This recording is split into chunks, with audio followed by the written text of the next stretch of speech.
ओम जय श्री कृष्णा। आप सभी भक्तों को जन्माष्टमी की हार्दिक शुभकामनाएं।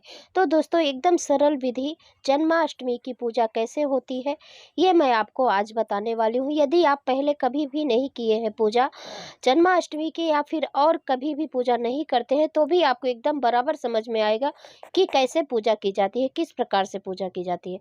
तो देखिए, आप सबसे पहले एक चौकी ले लीजिए, उसमें पीला वस्त्र बिछा लीजिए और यदि हो सके तो ऐसे सजावट कर लीजिए, क्योंकि जैसे हम अपने बच्चे के जन्म दिवस पर सजावट करते हैं, घर सजाते हैं, उसी प्रकार से आज कान्हा जी का जन्मदिन है, तो हमें घर सजाना चाहिए, मंदिर सजाना चाहिए, या फिर जहां हम पूजा करते हैं वहां चौकी सजाना चाहिए।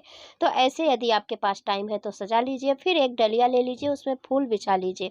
फिर लड्डू गोपाल जी हैं तो आप उन्हें बड़े प्रेम पूर्वक उन्हें उसी फूल में बिछाकर फिर आप उसमें सुला दीजिए। फिर इसके बाद अच्छे से फूल से एकदम ढक लीजिए लड्डू गोपाल जी को, कि उनका जन्म करवाना है ना, तो इसीलिए आप रख लीजिए। और 2 खीरा आप एक प्रसाद के लिए नीचे रख लेंगे और 1 खीरा वहाँ रख देंगे भगवान जी के पास। और फिर इसके बाद हमें चुनरी लेकर या कोई भी कपड़ा आप लेकर उसमें ढक दीजिए।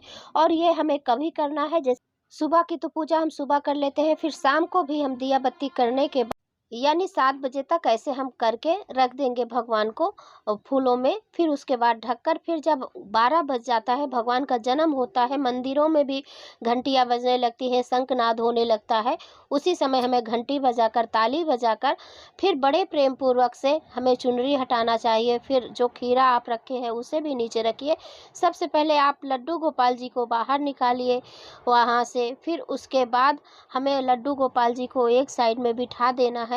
फिर इसके बाद हमें खीरा लेना है और वो एक सिक्का जो रखा है, सबसे पहले हमें लड्डू गोपाल जी को बिठाने के बाद खीरा और सिक्का उठाकर पहले नाल छेदन या नाल भेदन बोलते हैं इसको, वो करना चाहिए।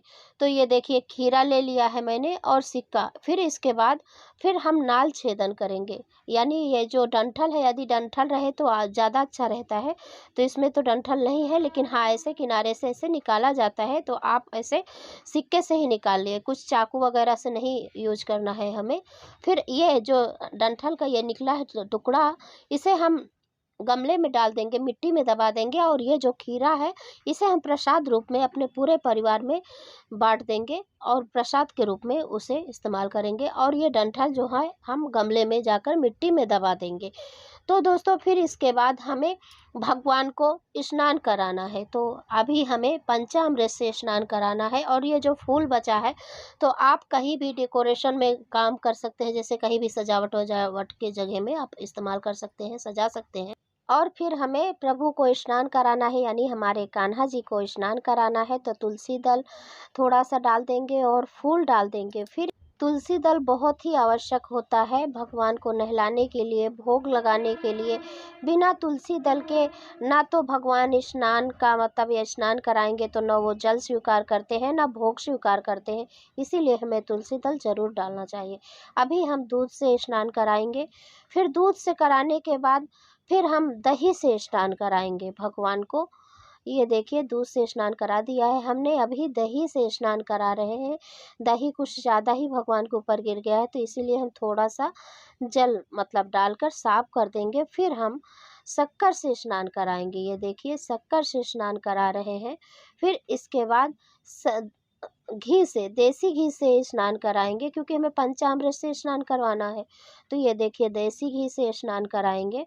फिर इसके बाद हम शहद से स्नान कराएंगे। तो ये पांचों चीज़ों को मिलाकर ही पंचामृत बनता है। तो ये पंचामृत या तो एक साथ मिलाकर आप स्नान करा सकते हैं, या फिर अलग अलग ऐसे ही करके स्नान करा सकते हैं। तो आप ऐसा स्नान करा दीजिए। फिर शुद्ध जल से स्नान कराइए, गंगा जल है तो उससे भी आप स्नान करा दीजिए। फिर इसके बाद हमें साफ कपड़े से भगवान को पोंछना चाहिए। कोई भी मुलायम कपड़ा आप ले लीजिए, साफ वस्त्र से पोंछ दीजिए। फिर इसके बाद जो ये पंचामृत था, अभी ये चरणामृत बन गया है, तो आप पूरे परिवार के साथ इसको प्रसाद ग्रहण कीजिए। और ये नया वस्त्र लेकर आए हैं हम लड्डू गोपाल जी के लिए, तो हम इसी को पहनाएंगे। और यदि आप लाए हैं नया वस्त्र तो जन्माष्टमी के दिन ज़रूर पहनाइए। यदि नहीं लाए हैं तो जो पुराना कपड़ा है आप उसे भी धुलकर पहना सकते हैं, लेकिन कोशिश कीजिए कि जन्माष्टमी के दिन ज़रूर कपड़ा लाना चाहिए। भगवान के लिए, क्योंकि यदि जन्मदिन हमारे बच्चों का होता है तो हम उस दिन कैसे भी कोशिश करके लाते हैं।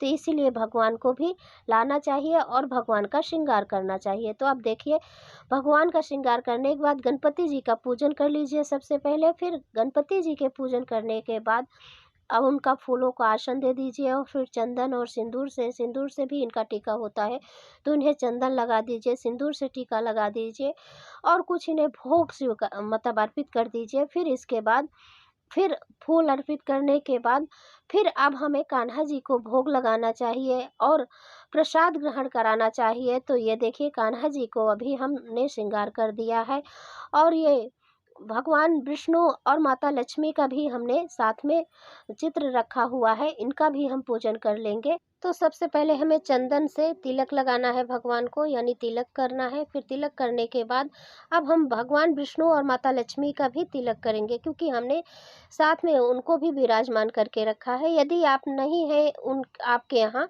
तो आप इनको नहीं भी विराजमान करेंगे तो भी चलेगा। आप सिर्फ लड्डू गोपाल जी का जन्म करवाएंगे और लड्डू गोपाल जी का भी पूजन कर सकते हैं, या फिर श्री कृष्ण जी का छवि भी आप यहाँ रख सकते हैं, मूर्ति रख सकते हैं, फोटो रख सकते हैं। तो आप इस प्रकार से भी पूजा कर सकते हैं। और फिर हमें अखंड ज्योत जलाना चाहिए, इस दिन तो ज़रूर जलाना चाहिए। पूरे जन्माष्टमी के दिन हमें अखंड ज्योत जलना चाहिए, यानी रात भर तो जले कम से कम, जब तक भगवान का जन्म होता है। आप शाम को पूजा करके आप रख सकते हैं या फिर सुबह भी रख सकते हैं। तो फिर ये देखिए, अखंड ज्योत में भी हमें फूल से सजाना चाहिए और भगवान विष्णु और लड्डू गोपाल जी को भी हम फूलों से सजा दिए हैं। और ये दक्षिणा कुछ वारेंगे भगवान के ऊपर से, ऐसे 3 बार वार के फिर भगवान जी के पास ही रख देंगे, क्योंकि ये दक्षिणा किसी को दान नहीं दिया जाता है। भगवान के लिए भी हम कुछ सामान ला सकते हैं, तो इसीलिए हम लड्डू गोपाल जी के लिए ही इसमें से कुछ सामान ला देंगे। और फिर तुलसी दल ज़रूर अर्पित करना चाहिए, भगवान को चढ़ाना चाहिए। तो देखिए, तुलसी दल हमें चढ़ा देना चाहिए लड्डू गोपाल जी को। फिर इसके बाद हमें भोग लगाना चाहिए। तो लड्डू गोपाल जी को, यानी श्री कृष्ण जी को माखन और मिश्री का भोग बहुत ही प्रिय है, तो इसीलिए हमें इस दिन तो माखन और मिश्री का भोग लगाना चाहिए और धनिए की पंजीरी का भी भोग लगाना चाहिए। ये देखिए, माखन और मिश्री का हमने भोग लगा दिया है, सब उनके सामने रख देंगे। थोड़ा थोड़ा उंगली से भी, हाथों से खिला भी सकते हैं। तो ये देखिए, मेवे का भी हमने भोग लगाया है। और फिर ये धनिए के पंजीरी आप बनाकर भोग लगाइए। यदि ये धनिया का पंजीरी नहीं बना सकते तो आप ऐसे ही आटे का पंजीरी भी बनाइए, क्योंकि इस दिन पंजीरी ज़रूर बनाना चाहिए, घर पर शुभ होता है। तो इसीलिए भगवान को भोग ज़रूर अर्पित करें। और इस दिन हमें फलों में खीरे का भी फल मतलब चढ़ा सकते हैं। आज के दिन खीरे का भी बहुत मान्य होता है। तो फिर हर प्रसाद में हमें तुलसी दल जरूर अर्पित करना चाहिए। बिना तुलसी दल के भगवान भोग स्वीकार नहीं करते हैं, जैसे कि मैंने पहले ही बताया। तो इसीलिए एक एक चीज़ में हम तुलसी दल जरूर अर्पित करेंगे, यानी हर प्रसाद में, हर भोग में हमें तुलसी दल जरूर अर्पित करना चाहिए।